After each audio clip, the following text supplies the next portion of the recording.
The University of Utah is home to a unique academic design-build program. Not only does the program teach students to create efficient spaces of refuge in the desert, it also teaches them to create room for inclusion and cultural awareness in their hearts.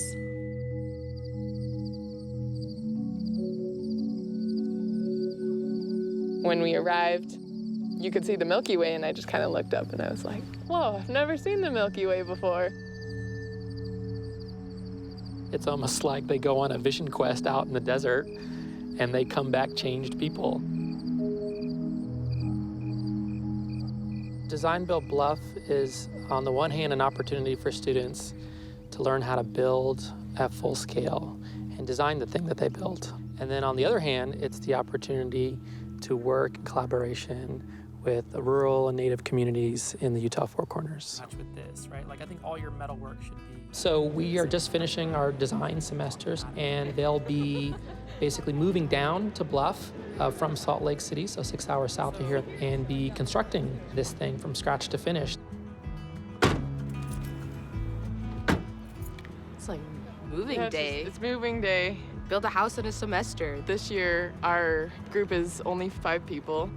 In the past, they've had as many as 16, 17. So getting all the work done in a small time frame is going to be really challenging. To me, there's also kind of a fear that the client, we want her to really enjoy the home. Hopefully, you know, she falls in love with it. Build Bluff 2019. From the beginning, when I met these students, I was like, where are the men? Where are the muscles? Oh, well, never mind. We women are strong. We got women power. Navajo women are the strongest individuals throughout the reservation. I've endured quite a bit, and I'm a survivor. I was homeless. I just had to go to this relative's house, to that relative's house. It's really hard. It's really hard. It's really sad. It hurts your heart knowing that you don't have a home. Just that feeling when you come home, you know, I no longer felt that for many years.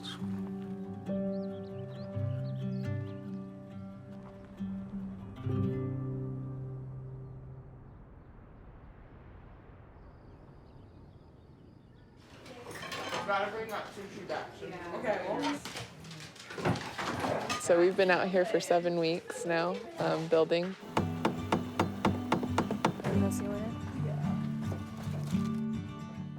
The site has been almost the largest influence of the design.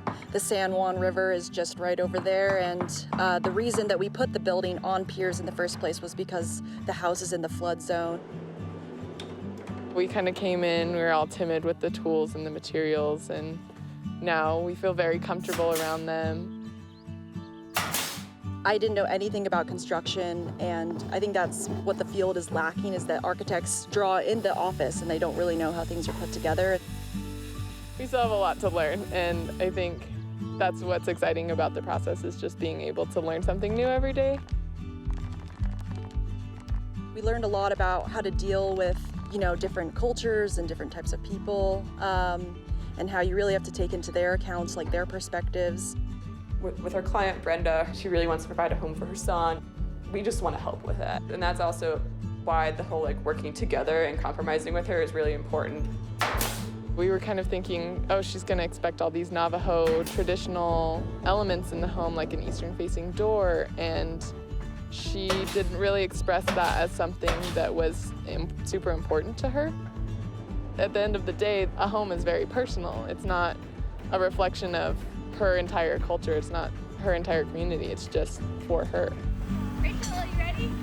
Yep. Walls are up, windows are in, we're moving faster than previous years. It's really empowering, like, we're doing this and it's happening, and the end is not in sight yet, but there is an end and we'll get there. Should we keep going higher? Wow. We volunteer sometimes our time to go spend with the kids at the elementary school, get to know the community a little bit better. For me, just talking to the children, getting to know them a little bit better and know what their family lives are like. I think just living here and experiencing what it's like to be so far away from different resources that are easily available in cities. It's a totally different way of life.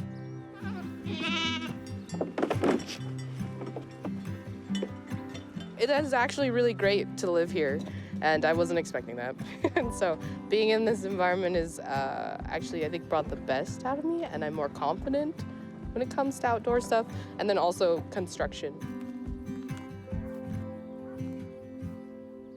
Like, it's beautiful coming to the site every morning and then leaving it, like coming for the sunrise and the sunset every day. That's been amazing. So even though the day, like every single day something went wrong on site, we're in such a beautiful place.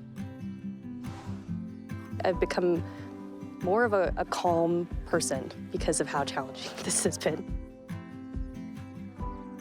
We all had our breaking point, but you know, when one person breaks, the other come back stronger and we rebuild each other.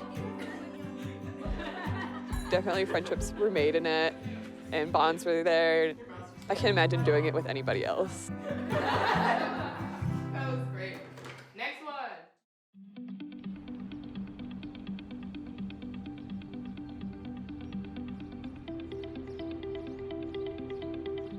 What I think is unique about this group is that each individual person, coming from the man who doesn't give out compliments, is an amazing person, amazing builder, and so to be able to have the privilege to work with you from my heart, it's been a pleasure. So thank you so much.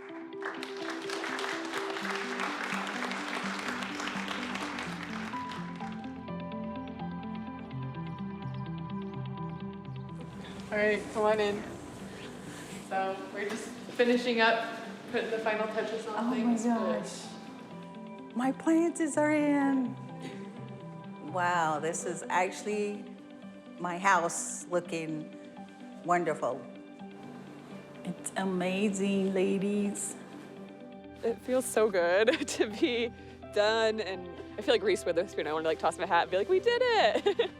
We started with 50,000 pounds of material sitting on the ground over there, and now it's, you know, put together into a home. My biggest hope from doing this is that not only have we handed her a house, but I hope that it's durable enough that it's going to last a long time. And maybe potentially the house being passed on to future generations. I've been waiting for this for many years, just having a place to call my own. This is it. This is it. Beautiful. Beautiful work, beautiful home. And it's mine. My house.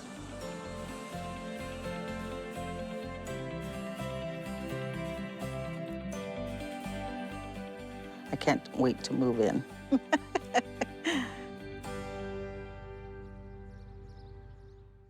Funding for This Is Utah is provided by the Willard L. Eccles Foundation, the Utah Office of Tourism, the George S. and Dolores Dory Eccles Foundation, the Lawrence T. and Janet T. D. Foundation, and the contributing members of PBS Utah.